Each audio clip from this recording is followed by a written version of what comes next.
My name's Dave DeBow, founder of MoneyPartnerFormula.com, and this show is built for everyday real estate investors who are actively doing deals and looking to scale using other people's money. So if you're an active real estate investor and you want to get featured on this show to talk about your own real estate and capital raising experiences, then just go to daveinterviewsyou.com. Now let's get rolling with this episode, and remember to subscribe for daily interview content.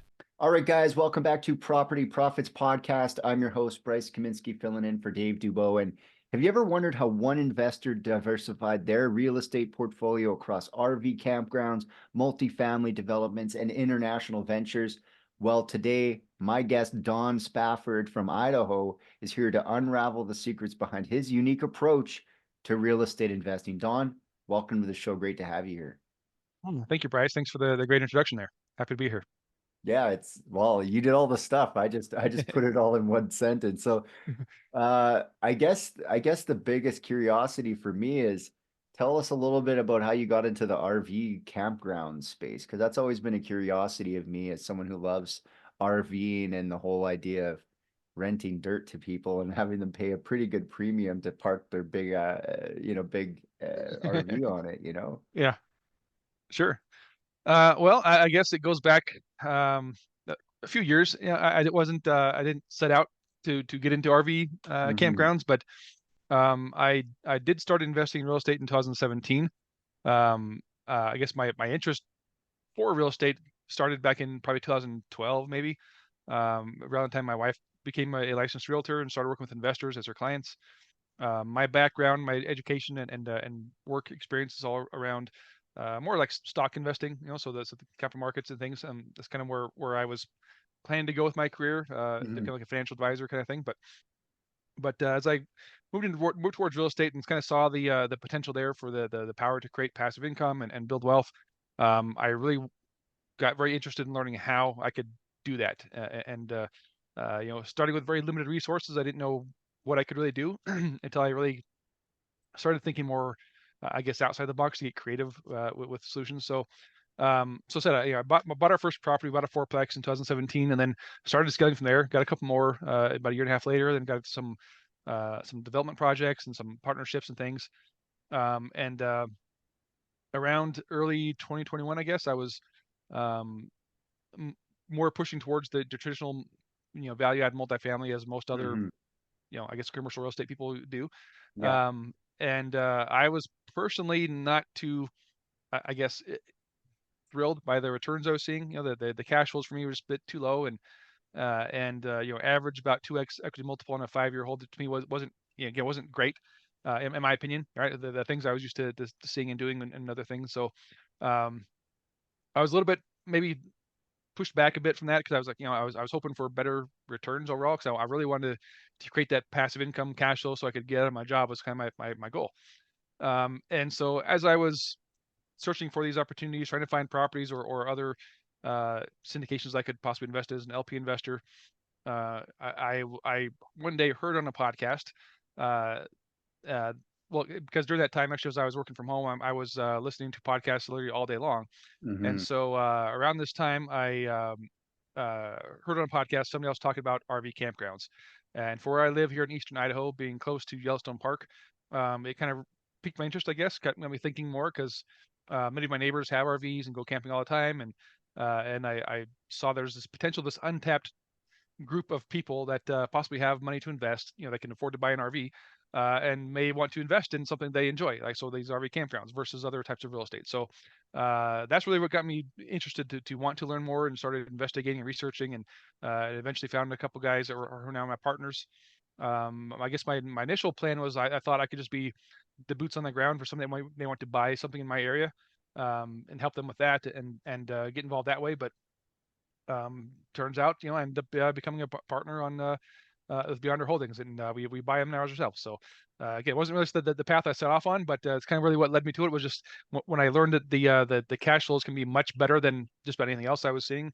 That's really what kind of piqued my interest to want to learn more.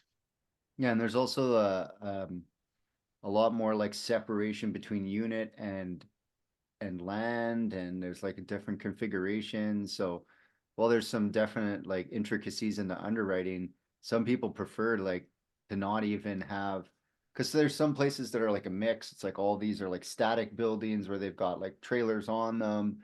And then there's campgrounds where it's like these are like temporary ones. So there's a lot of like different ways to get the cash flow to kind of make sense on the investment side. Now, Right. tell me, how did you get started in real estate itself? You'd said you're kind of going down the stock trading thing, and Right. then uh, what was it, a book, a podcast? What said, maybe real estate is where the money should go?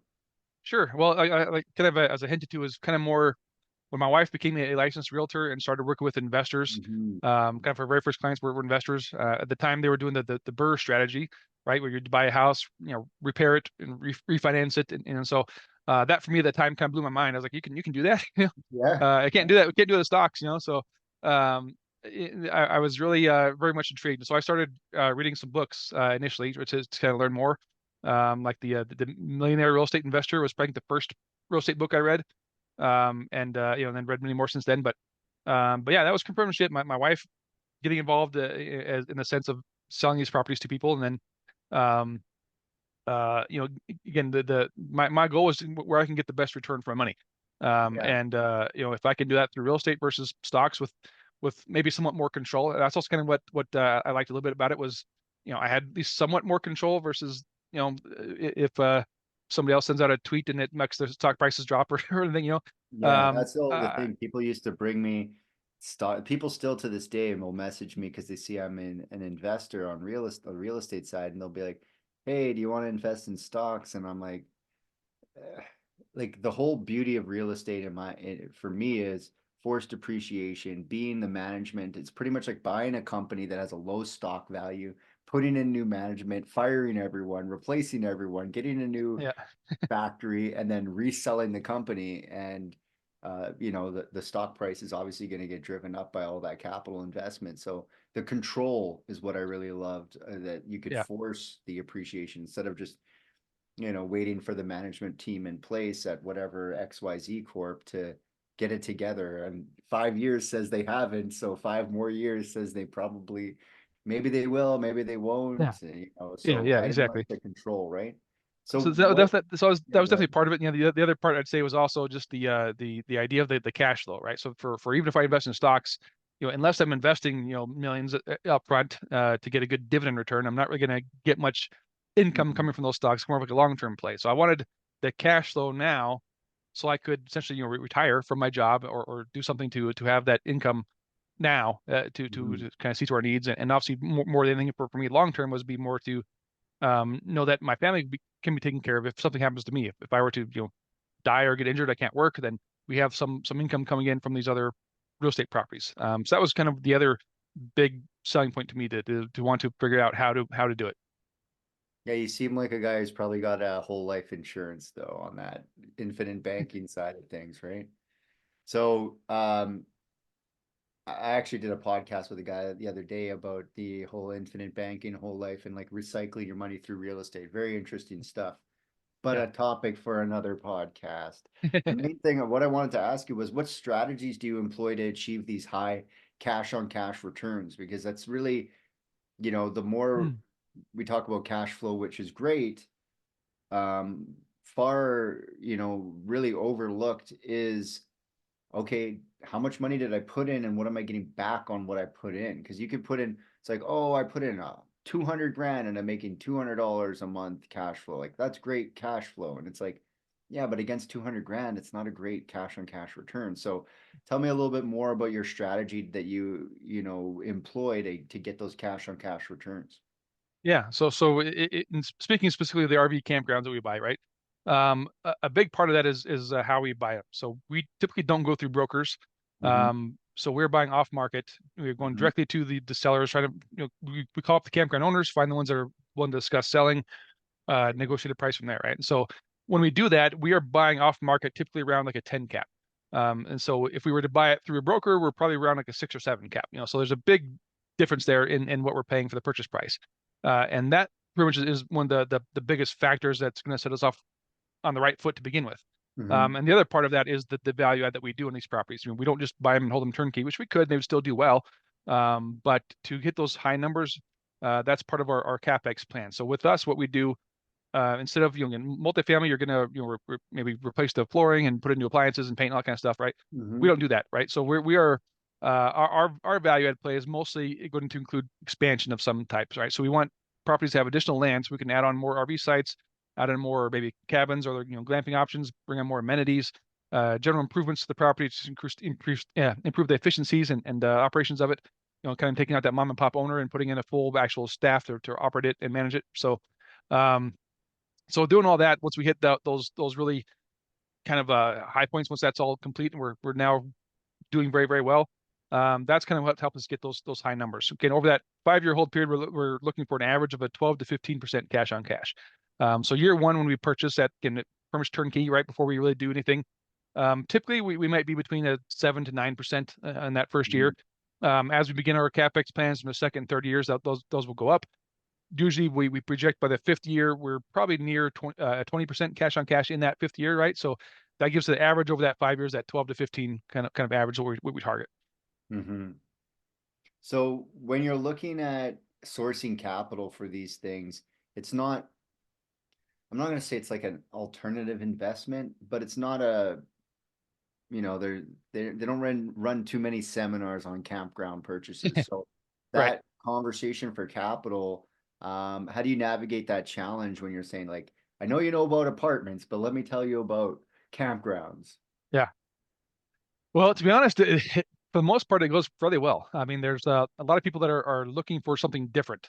They may already have, 20 different multifamily things in their portfolio. They want something different, something unique, maybe something that can push off a higher cash flow. And in some cases, due to what happened during 2023 with a lot of, well, not a lot, but some foreclosures and other difficulties and challenges that many multifamily operators were having. Mm-hmm. Uh, People were wanting to get into something different, right? A different kind of asset class that doesn't follow the same patterns as everything else. It doesn't rely on the same, demographics of everything else. And so people are definitely interested in hearing what we have to say, because it's very, very unique compared to just about anything else that's out there. And on top of that, one of the other selling points that we offer besides, high returns and high equity multiples, compared to that, is also the depreciation can also be extremely high. Some people, that's kind of their number one selling point. They may have other gains or things they need to offset, and so um, people are kind of surprised to hear that the RV campgrounds can actually deliver very high depreciation after that, when we do that bonus depreciation in year one for the cost segregation study. Um, and so that right there could be the selling point for somebody that just wants something, that can offer what they need. The other thing is, these are an investment you could actually go to and have fun with, right? We want our investors to go to these properties, hang out there, use them, create memories, have experiences there with their family. And that's something else that's kind of unique that people really enjoy, especially those that are already outdoor enthusiasts already. They already have an RV. Like, hey, I can go stay at the property I invested in. That's a pretty unique experience. Mm-hmm. And I know for myself, it's like because we like to go to the ones that are a little bit, we have small children, so Mhm. they have to be a little bit more facilitated than say like a bush and like a place to park their vehicle. So Right. I do Yeah. appreciate the ones where you go and it's electric and hook up and all the sites and it's groomed and there's no like big potholes for the vehicles, get stuck or something like that. So making Right. sure that it's like the values there. So when you look at um, I guess the question I have, we were talking earlier about this, but can you elaborate a little bit on the benefits of holding long-term equity in build to rent projects? So these are like markets like Idaho and Texas. Tell me a little bit more about this build to rent projects you're mentioning earlier. Yeah. So this is again outside of Beyonder, not nothing to do with the RV campgrounds.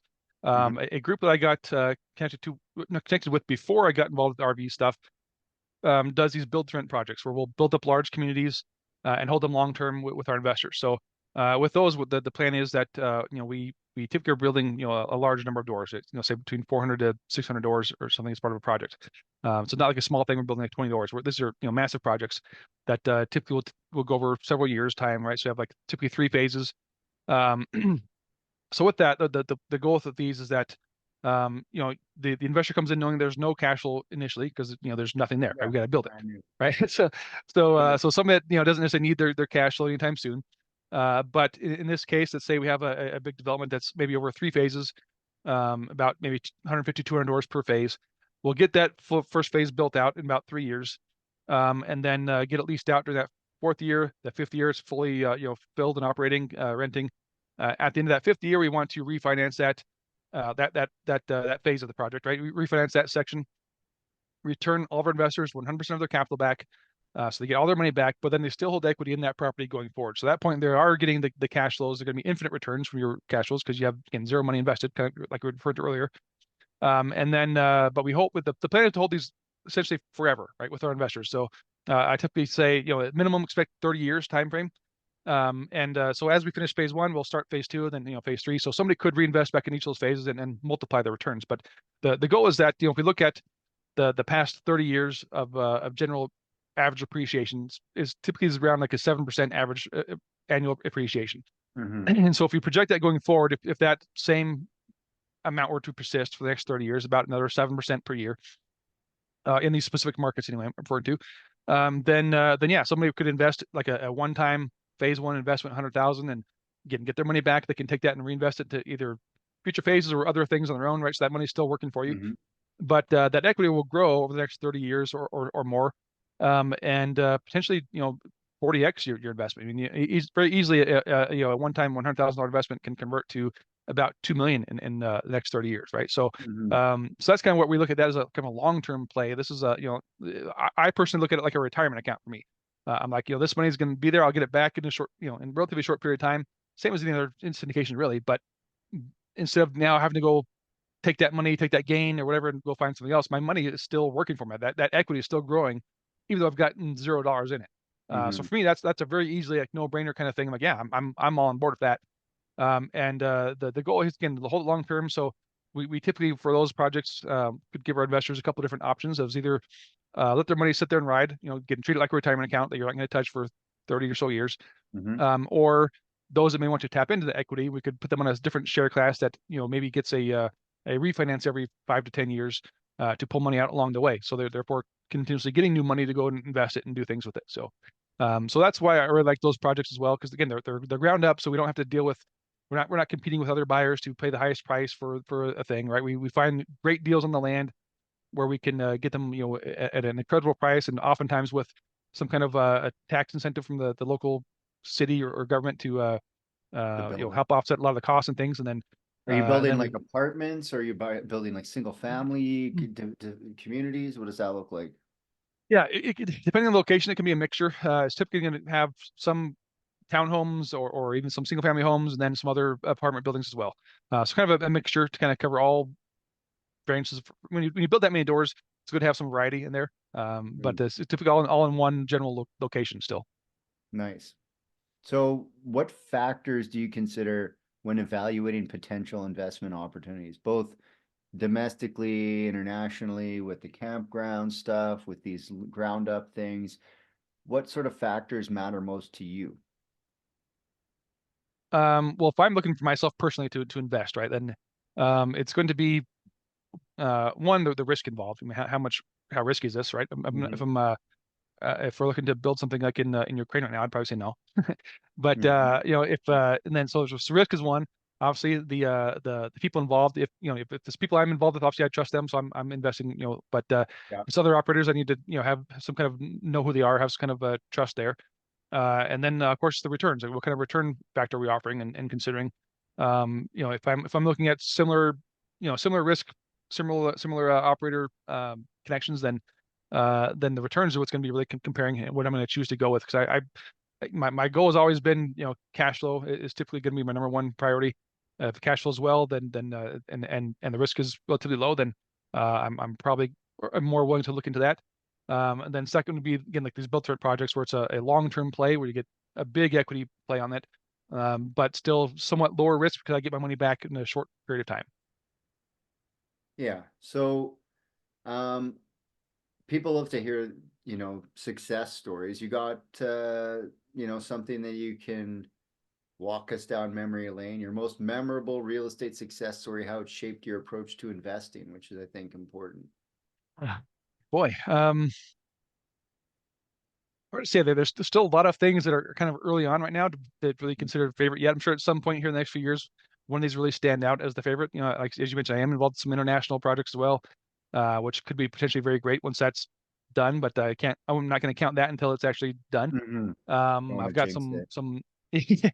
yeah, I I've got guess some the question is more along the lines of what was a deal that you did or a project you were involved in that really kind of shaped your approach to investing yeah. since then? Uh, I'd probably have to say is um, it's kind of a toss up. I mean, that first property I bought, that first fourplex, was probably really what put me in the trajectory I'm on now because of but before that, again, I had not done anything real estate. It was a scary thing to do, honestly. Mm-hmm. For probably most people, it's like a big amount of money to put on something and not know what to expect with it. Mm-hmm. In this case, on that property, I'll say that maybe this may help inspire some people to get started. Is that I had very little, if no savings, right? So I wasn't pulling from a big savings account to go and drop a bunch of money on something. I did not have a high income job. What I did do on that property, I got a little bit creative. First of all, I found a local lender in my area that would do a 10% down payment on investment properties.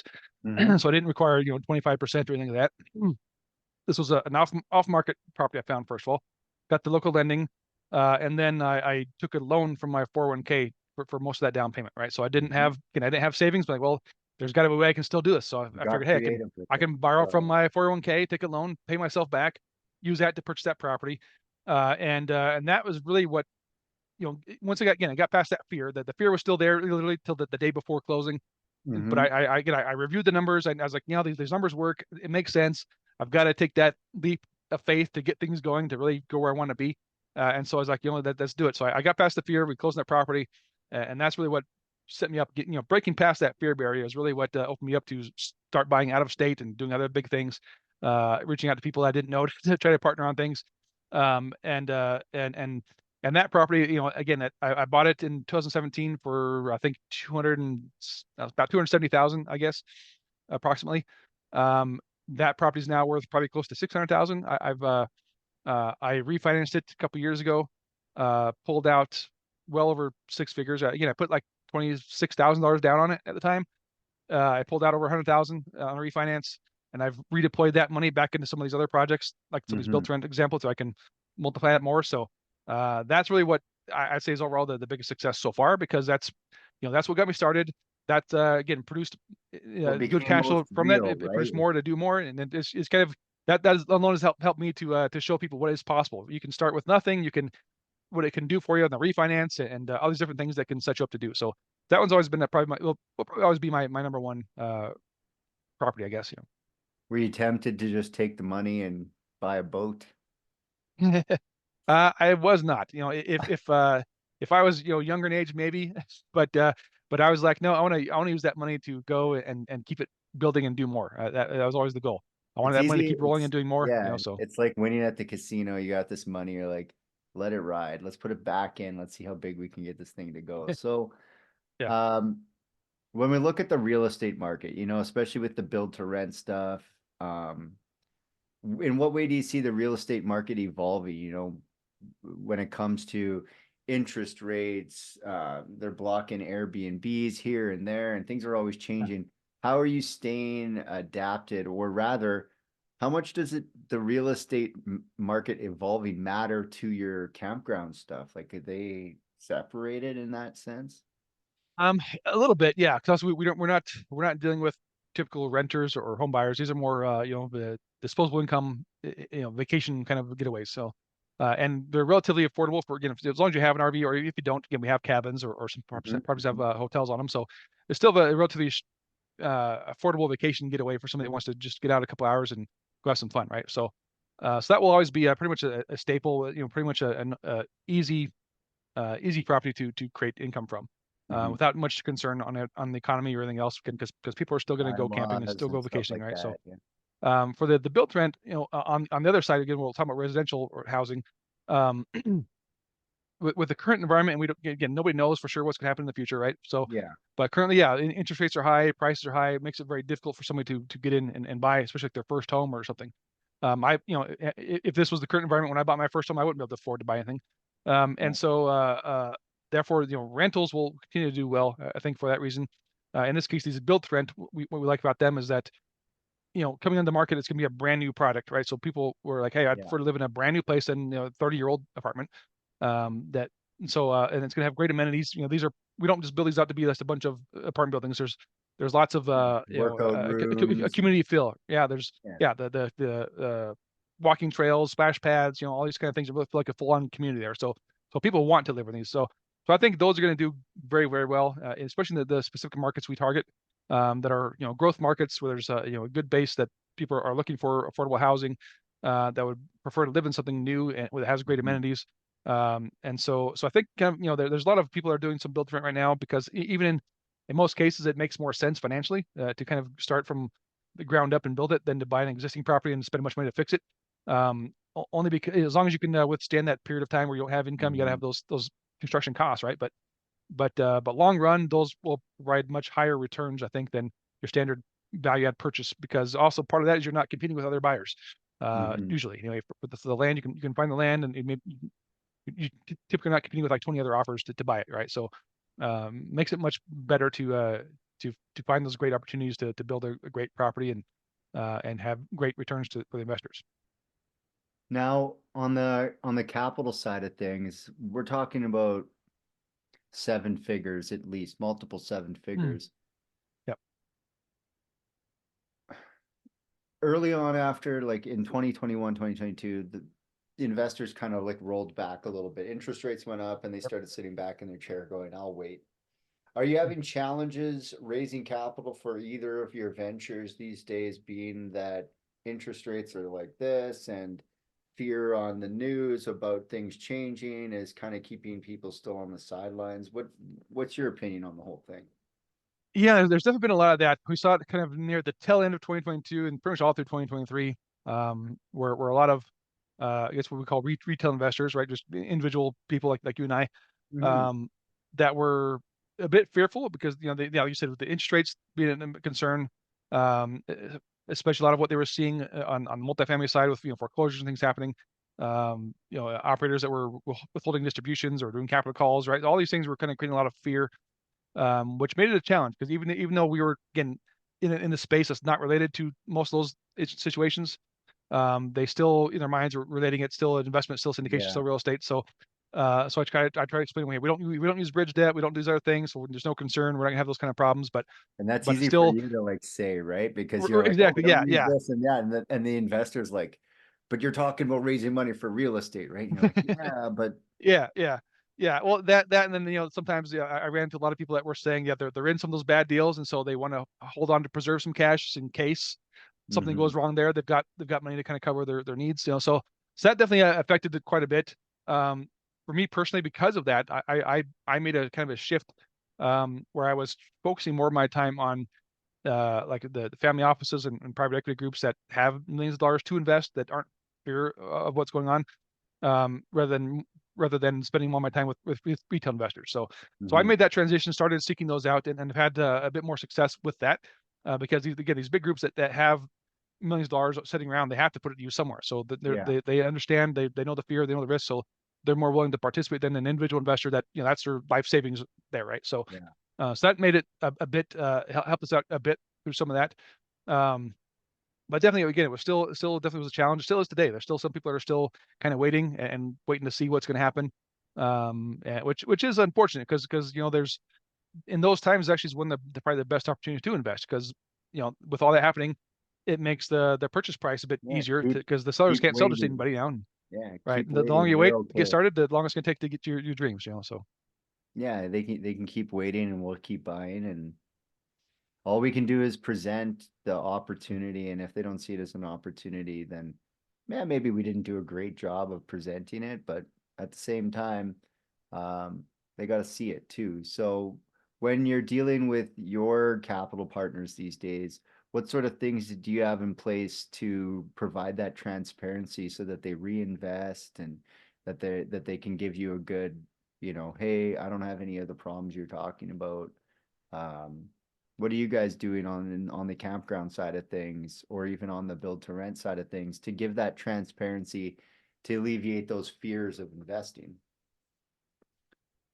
Well, I mean, there's obviously not much you can do to alleviate the fears, right? Because people still have their fears. They kind of have to get over that themselves. But like you said, we can present to them like, here's what we've done. Here's the the performance we've been doing so far. What we do for our RV campgrounds site, anyways, we offer a lot of, we try to at least offer a lot of communication. That's Mhm. kind of the number one thing that I've seen people complain about it from other operators is the lack of communication. So Yeah. whether things are going well or bad, right? We're going to communicate. We send out monthly newsletters to all of our investors so they can get an update on all the properties, what's going on with them. We hold a live quarterly webinar or Q&A kind of thing. So Mhm. every quarter when we plan to send out our distributions on the quarter, we'll then shortly after that hold a live Q&A where we invite our investors to come on. We'll of course present what we did the last quarter, what we plan to do this quarter coming up, and kind of have an open forum for them to come on and ask questions if they have a concern about, why is this or that happening or not happening. And then it's a open forum where they're welcome to come on and ask those kind of questions, and we're there to answer them. So just to show them that we're not trying to hide behind anything and not disclose anything. We want to be as fully transparent as possible, getting good or bad, because Mhm. I think people are some operators may be thinking that they're afraid to share bad news, but in most cases the investors prefer to get bad news than to not hear anything at all. As long as they're Mhm. getting communicated what's happening, what's your plan to fix it, they're usually Yeah. okay with that. As long And as so it's it's transparent, right? exactly, yeah. So that's kind of a big part of it, just being as open as possible. And of course, we're always, if somebody for example, sends me an email about something, I'll try to respond as soon as possible. Usually same day, if not the next day. But we want to make sure we're answering our investors' questions and their needs, and kind of helping them if they need some of that hand holding during a difficult time or whatever. Then that's kind of what we're here for. Awesome, awesome. So, um, if people want to connect with you guys and find out more, Don, what should they do? How do they find you guys? Yeah. So if you're looking to invest in the RV campgrounds, you can go to our website at beyonderholdings.com.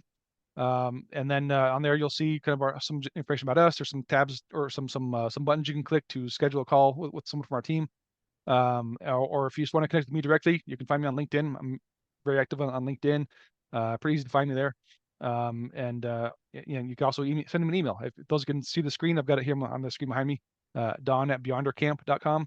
There you go. Just to give a little bit of clarification between Beyonder Camp and Beyonder Holdings, Beyonder Camp is also our campground management side. We do manage our properties. We also do manage other campgrounds. So if you go to beyondercamp.com, you can still get to our investors side as well. But the investor page is beyonderholdings.com. Awesome, awesome. Well, Don, I really appreciate you stopping by. My pleasure. Thank you very much. Awesome. Until next time, guys, we'll catch you on the next episode.